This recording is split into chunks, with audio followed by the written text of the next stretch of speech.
Here's Patrick Christys tonight, only on GB News. Coming up, I'll run you through the very first of tomorrow's newspaper front pages with my panel. But first, the migrant crisis in the Channel continues to worsen, with record numbers of small boat crossings so far this year. And after a sudden surge, Vietnamese migrants are now making the perilous journey more than any other nationality. We asked the Home Office for the exact figure. They were unable to provide one. Well, this paints a very different picture to last year, when the Vietnamese made up just 5% of small boat crossings.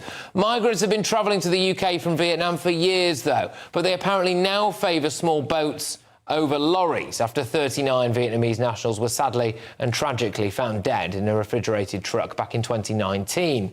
The Home Secretary spent yesterday finalising deals and details of a new agreement with Vietnam to curb the flow of migrants. But in the meantime, this social media campaign seems to be the best attempt at prevention that he can muster. I've spoke to people who've got off a dinghy coming over from Calais, and they tell me that they're promised work here, promised living accommodation that's going to be nice. And then when you speak to people 6 months, 12 months down the line, they do tell a very different story. Yeah, just bear in mind that that's gone out in Vietnam and it's in English. Yeah. I'm delighted to welcome Mimi Vu, an anti-trafficking and modern slavery expert based in Vietnam. Mimi, look, thank you so much. Great to have you on the show. Why are so many Vietnamese migrants now crossing the English Channel? Thank you for having me on, Patrick. The number of Vietnamese crossing the Channel right now is not related to a direct surge coming from Vietnam. What it is just basically it comes and goes in waves, and this has been going on for the last 30 to 40 years. So most of the Vietnamese migrants who are crossing the Channel now have already been in Europe for a number of weeks, months, or even a couple of years. And it's just a matter of transport and logistics, actually. Maybe the numbers from other groups have decreased, or more opportunities for the smugglers who are smuggling Vietnamese have increased, and so that's where you find the surge. And it's a trade, so everything is based on the principles of supply and demand. So you have, demand from the Vietnam side, right, for Vietnamese who would want to go to Europe and the UK to work. Vietnam is one of the top 10 countries in the world for remittances, meaning Vietnamese people go overseas to work and send money back home. So it's usually between 4 to 7% of the country's total GDP. And then, that's what I don't quite understand, Mimi, if you don't mind me saying. That's what I don't quite understand, because, it's as you just said, it's really not uncommon for Vietnamese people to just go abroad to work legally. So why are we seeing so many of them illegally enter Britain, take that risk across the Channel in a small boat? And also, as well, what kind of lines of work are they getting involved with when they do arrive here? It's not that they are knowingly and willingly entering illegally. It's mostly the end of the road of desperation for them. What is happening, and this has been shifting over time, is the tactics of the organized crime groups and human smuggling networks that are all part of a larger transnational human smuggling, human trafficking, counterfeit goods, drug production, drug cultivation, transnational business network, essentially.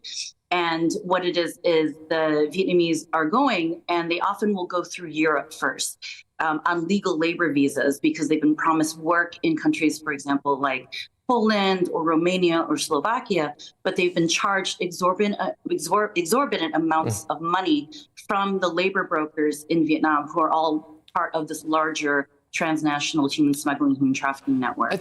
Are they not afraid of being deported at all? Are they not afraid of being deported?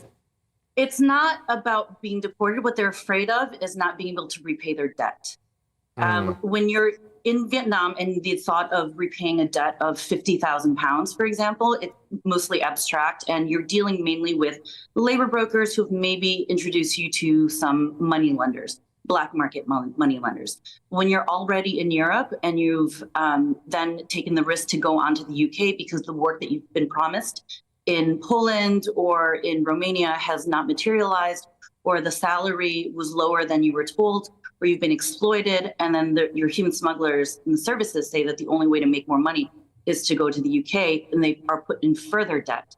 And so you're much closer then to the actual criminal elements that are running the human trafficking and smuggling trade. And so then it becomes a fear of not just being deported, but fear of being it is. I mean, I was reading that some people, Mimi, can pay 30,000. I think you might have used the 50,000 number there, but the one I read today was £30,000 in order to end up finally getting into Britain. I just think, why don't they just book a plane ticket and fly here? Because it's completely, it's very, very difficult for Vietnamese to get legal visas as tourists, for example, into Europe and the UK. I mean, the paperwork hurdles that they have to go through is enormous. And the other thing also is the lack of information. So, for example, there are severe labor shortages all across Europe and the UK, and that's where the demand for Vietnamese labor comes from. And so there's this push-pull factor, right? But a lot of the Vietnamese, and most of the Vietnamese who are being trafficked and exploited and smuggled into the UK come from only a handful of provinces in Vietnam, and they lack the information. These are not provinces in the major cities of Hanoi or Ho Chi Minh. And these are people who lack the information of how to obtain legal work visas in the UK, how to get there safely. And so they rely on these unscrupulous labor brokers who lie to them and promise them the world and overcharge them and put them in debt bondage. Well, Mimi, look, thank you very much.